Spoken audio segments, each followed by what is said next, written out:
स्तुता मया वरदा वेदमाता प्रचोदयन्तां पापमानी द्विजानाम् आयु प्राणं प्रजां पशुं कीर्तिं द्रविणं ब्रह्मवर्चसं मह्यम दत्त्वा व्रजत ब्रह्मलोकम्। ओम नमस्ते जी। वैदिक संस्कृति चैनल पर आप सभी का स्वागत है।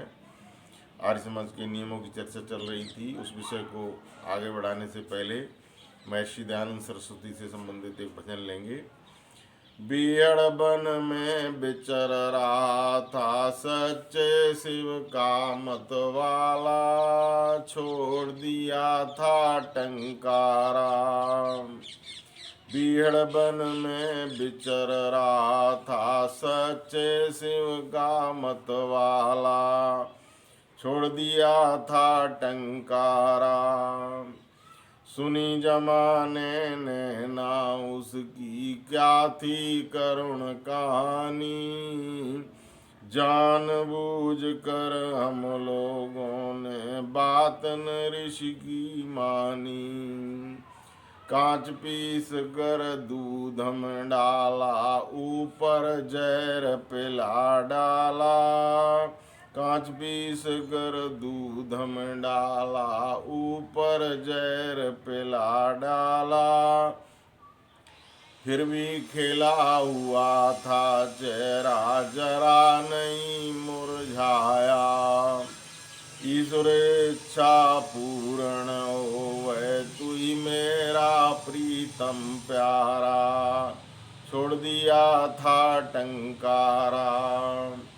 कहा ऋषि से भक्तों ने कोई पीछे याद बनाए, सुनकर भक्तों की बातों को ऋषिवर झट मुस्काए। कहा ऋषि से भक्तों ने कोई पीछे याद बनाए, सुनकर भक्तों की बातों को ऋषिवर तब मुस्काए। वही चलाना चाहते पूजा जिससे चाहिए छुटकारा, छोड़ दिया था टंकारा। वैदिक रीति से दाह करना देह मेरी जल जाए। मैं चाहता हूँ राख भी मेरी काम देश के आए। राख उठा खेतों में डालो, प्रेमी जाने जग सारा। छोड़ दिया था टंकारा। तो पिछले दिनों आर्य समाज के नियमों के अंतर्गत हम चर्चा कर रहे थे दूसरे नियम की। उसमें 13 गुणों पर चर्चा हो चुकी थी। उसके आगे 14वां जो गुण है ईश्वर सर्वेश्वर है, उसके विषय में आज विचार करेंगे। ऋषि दयानंद दूसरे नियम में कहते हैं, ईश्वर सच्चिदानंद स्वरूप, निराकार, सर्वशक्तिमान, न्यायकारी, दयालु, अजन्मा, अनंत, निर्विकार, अनादि, अनुपम, सर्वाधार, सर्वेश्वर, सर्वव्यापक, सर्वंतर्यामी, अजर, अमर, अभय, नित्य, पवित्र और सृष्टि करता है, उसी की उपासना करनी योग्य है। तो आज का विषय है कि परमपिता परमात्मा जो है वो सर्वेश्वर है। सर्वेश्वर से तात्पर्य है सबका ईश्वर, सबका मालिक, सबका स्वामी। ईश्वर जो है वो सबका स्वामी है, सबका मालिक है, सबका ईश्वर है। इसको प्रमाणित करने के लिए सबसे पहले हम वेद मंत्र लेंगे। वेद का एक प्रचलित मंत्र है, ईशावास्यमिदं सर्वं यत् किंचित् जगत्याम जगत, तेन तिक्तेन भुंजीथा मां गृधा कस्य वै धनम। इसका जो अर्थ पद्यानुवाद के रूप में इस तरह से करते हैं, माया से जो बना जगत है जीव चराचर का जो ये स्थान, व्याप्त सभी यह ईश्वर से है, अणु अणु में व्यापक भगवान। प्राप्त करें सब भोगों को नर हो के उनसे पूर्ण विरक्त, किसका द्रव्य भला इस जग में तज के इच्छा हो हरे भक्त। तो इस मंत्र में बताया गया कि संसार में जो कुछ भी दिखाई दे रहा है चराचर जगत, उसमें हर जगह परमपिता परमात्मा का वास है। परमात्मा हर वस्तु के अंदर भी है और बाहर भी है। कण कण में जो रमा हुआ है, कण कण में रमा हुआ है, अंदर भी और बाहर भी। ईशावास्यमिदं सर्वम, जो परमपिता परमात्मा सब जगह व्याप्त है, सब जगह बसा हुआ है, वही शासन कर सकता है। देखिए, जो पहले से बसा हुआ होता है, लोक में भी संसार में भी हम देखते हैं, आप लोगों ने बसों में यात्रा की होगी, तो बस में यात्रा करते समय जो यात्री पहले से बस में चढ़ जाते हैं, सीट पर बैठे हुए होते हैं, उनको कोई उठाता नहीं, क्योंकि वो कहते हैं कि ये सीट हमारी है। तो ठीक इसी तरह से ये संसार जो बना है, उससे पहले प्रलय जब थी, उस समय भी हम और आप इस तरह से जीवात्मा जिस तरह शरीर के रूप में आए हैं, इस तरह अस्तित्व में नहीं थे, लेकिन परमपिता परमात्मा तब भी था। तो ईशावास्यमिदं सर्वम, जो पहले से बसा हुआ होता है वही मालिक होता है। ईशावास्यमिदं सर्वम, वो परमपिता परमात्मा इस संसार के कण कण में व्याप्त है, अंदर भी है और बाहर भी है। जो सब जगह होगा वही शासन कर सकता है। हम और आप यदि शासन करना चाहें तो हम और आपको तो अपने शरीर का ही ध्यान नहीं है। शरीर के अंदर कौन सी क्रियाएं चल रही हैं इसका हमको पता नहीं है। यदि ये मालूम पड़ जाता तो लोग हर महीने मेडिकल चेकअप क्यों कराते? क्योंकि लोगों को मालूम ही नहीं है शरीर के अंदर क्या हो रहा है। लेकिन परमपिता परमात्मा चूंकि वो सब जगह व्याप्त है, शरीर के एक एक नस नाड़ी में व्याप्त है, बाहर भी है और अंदर भी है। संपूर्ण ब्रह्मांड में कोई जगह ऐसी नहीं है जहाँ पर वो नहीं हो। तो फिर शासक, सबका स्वामी होने का अधिकार उसी को है। हम और आप में से कोई यदि चाहे भी कि संसार पर शासन करें तो नहीं कर सकता, क्योंकि जो सब जगह नहीं है वो सब जगह शासन कैसे कर सकता है। वेद मंत्र कहता है ईशावास्यमिदं सर्वम यत् किंचित जगत्याम जगत, ये संपूर्ण संसार जो कुछ भी चराचर जगत है उसमें परमपिता परमात्मा बसा हुआ है। तेन तिक्तेन भुंजीता माँ गृदा कस्य सुवै धनम, इसलिए है मनुष्य, मालिक तो वो परमपिता परमात्मा है। तेरा अधिकार नहीं है कि तू हर वस्तु को भोग की दृष्टि से देखे। इसलिए वेद मंत्र कहता है तेन तिक्तेन भुंजीता माँ गृदा कस्य सुवै धनम, तू त्याग पूर्वक भोग कर। ये जो धन संसार में ऐश्वर्य दिखाई दे रहा है, ये किसका है? किसी का नहीं है, वो परमपिता परमात्मा का है। ये बात यदि हमारी समझ में आ जाए तो संसार की समस्त समस्याएं दूर हो सकती हैं। समस्या यहीं से उत्पन्न होती है कि लोग हर वस्तु को, चूंकि हर वस्तु परमपिता परमात्मा के द्वारा दी हुई है, यहाँ तक कि आपका शरीर भी उसी ने बनाया है जिसको आप अपना समझते हैं। हर वस्तु का मालिक वही है और ईश्वर द्वारा प्रदत्त वस्तुओं को हम अपना समझने लगते हैं, यहाँ पर भयंकर भूल करते हैं। इस संसार में जो कुछ भी है वो उसका मालिक परमपिता परमात्मा है। एक प्रमाण ही वेद मंत्र का है। दूसरा प्रमाण देखते हैं, कर्म फल व्यवस्था को देखो। हम और आप बहुत सारे कर्म करते रहते हैं, अच्छे भी होते हैं, गलत भी होते हैं, और सब चाहते हैं कि कर्मों का फल जो वो चाहते हैं वैसा मिलता जाए, लेकिन वैसा मिलता नहीं, क्योंकि कर्म आपके हाथ में केवल कर्म करना है, फल की व्यवस्था ईश्वर के ही हाथ में है। तभी तो गीता में कहा गया कर्मण्येव अधिकारस्ते मा फलेषु कदाचन। वेद में भी आया कर्मण्येव कर्माणि जिसी विचक्षतम समा एवं तो इन थे तो अस्ति न कर्म लिप्यते नरे। ऐ मनुष्य, तुझे कर्म करने का अधिकार है, फल पाने का अधिकार नहीं है। क्यों?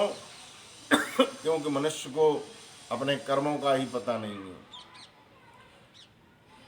कर्म केवल वही नहीं होते जो हम हाथ पैरों से करते हैं, जो हम वाणी से बोलते हैं वो भी कर्म है। मन वचन और कर्म तीनों तरह से कर्म किए जाते हैं। प्रत्येक व्यक्ति हर समय कर्म में रत रहता है।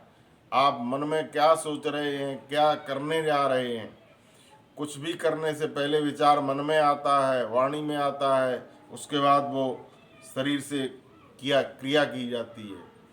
तो जो मानसिक कर्म होते हैं, वाणी से किए जाने वाले कर्म होते हैं, शरीर से किए जाने वाले कर्म होते हैं, इन सबको परमपिता परमात्मा जानता है।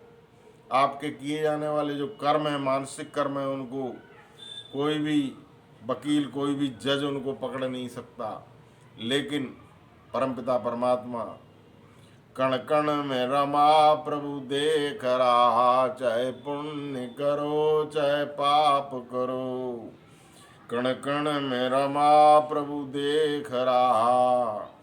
वो आपके शरीर में जो मन से भी आप जो क्रियाएं कर रहे हैं, मन के अंदर जो विचार ला रहे हैं, वो भी उस परमपिता परमात्मा की पकड़ में है, क्योंकि ये मन आपका बनाया हुआ नहीं है।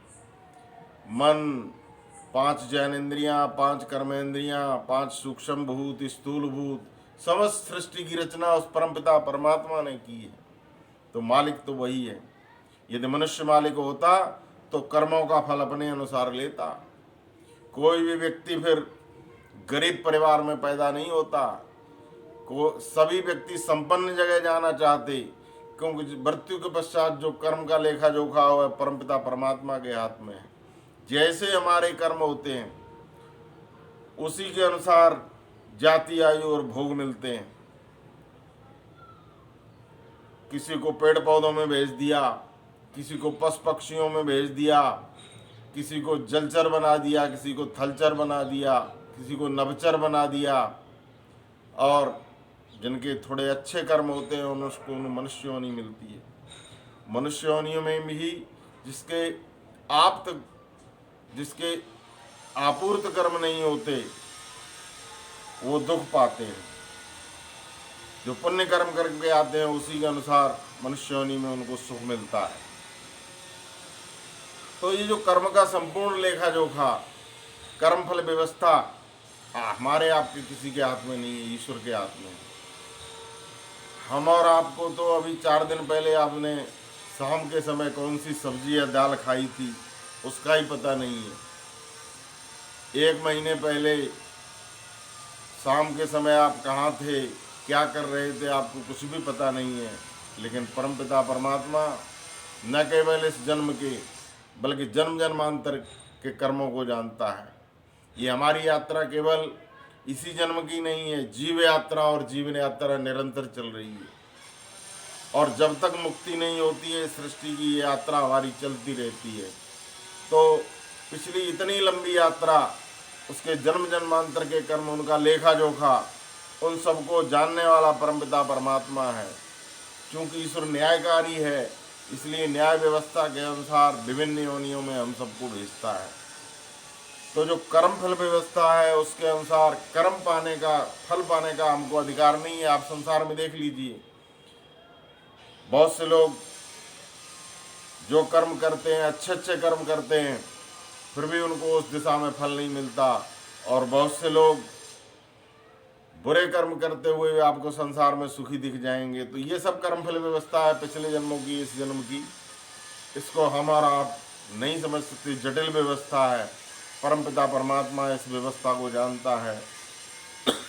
इसलिए जो कर्म फल व्यवस्था है उसका मालिक भी, उसका सर्वेश्वर भी, उसका स्वामी भी परमपिता परमात्मा है।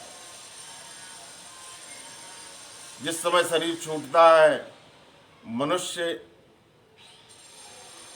मनुष्य जो कुछ भी कर पाता है वो शरीर के माध्यम से कर पाता है। तो ये शरीर किसका दिया हुआ है? शरीर का मालिक भी परमपिता परमात्मा है। जितने भी संसार में योनियां हैं सब उस ईश्वर ने बनाई हैं। जितनी भी सृष्टि दिखाई दे रही है उस सब का मालिक वही है। सूरज, चंद्र, पृथ्वी, तारे, विभिन्न प्रकार की योनियां, क्या मनुष्य एक तिनका भी बना सकता है? परमपिता परमात्मा की रचना देखो, उसकी कारीगरी देखो, अपने शरीर के अंदर देखो कितना बड़ा कारखाना चल रहा है।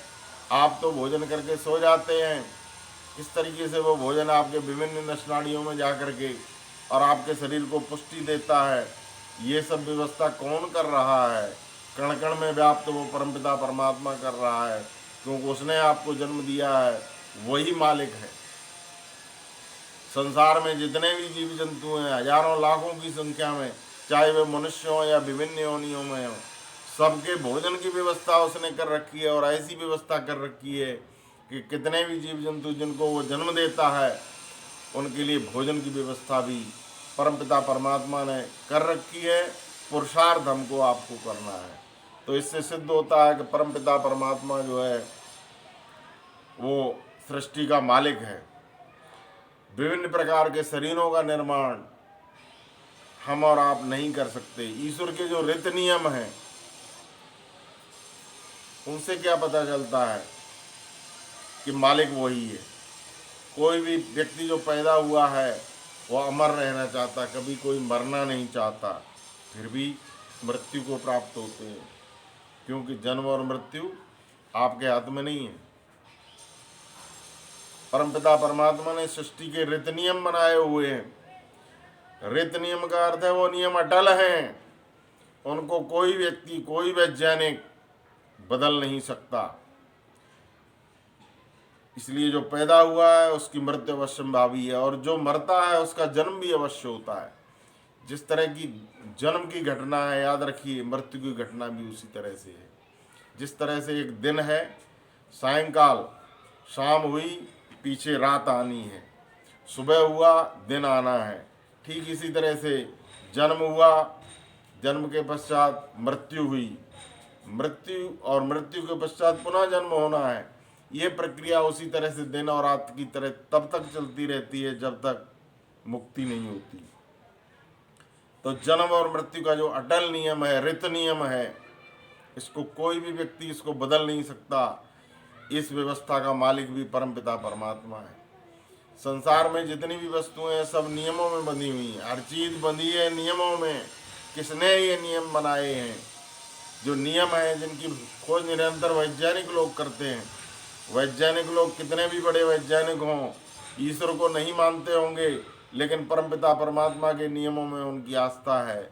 जिस ईश्वर ने वो नियम बनाए हैं उन्हीं नियमों पर उनकी खोज निरंतर चलती रहती है। और ये रीत नियम अटल हैं। प्रकृति के संबंध में एक नियम निरंतर देखने को मिलता है, वो नियम है उत्पत्ति वृद्धि विनाश। जो पदार्थ उत्पन्न होगा वृद्धि को प्राप्त होगा और उसके पश्चात विनाश की तरफ जाएगा। और इस प्रक्रिया को हम और आप में से कोई भी व्यक्ति रोक नहीं सकता, क्योंकि इस प्रक्रिया को करने वाला जो है परमपिता परमात्मा है। वही मालिक है, सर्वेश्वर है, सबका मालिक वही है। जो पदार्थ उत्पन्न हुआ, वृद्धि को प्राप्त हुआ, मनुष्य ने जन्म लिया और बालक से जवानी की तरफ, जवानी से बुढ़ापे की तरफ, बुढ़ापे से मृत्यु की तरफ, ये जो प्रक्रिया है इसको कोई भी व्यक्ति रोक नहीं सकता, क्योंकि इसका मालिक जो है परमपिता परमात्मा है। इसी तरह से जितना भी ज्ञान विज्ञान है, आदि सृष्टि में संपूर्ण ज्ञान हमको परमपिता परमात्मा के माध्यम से मिला था।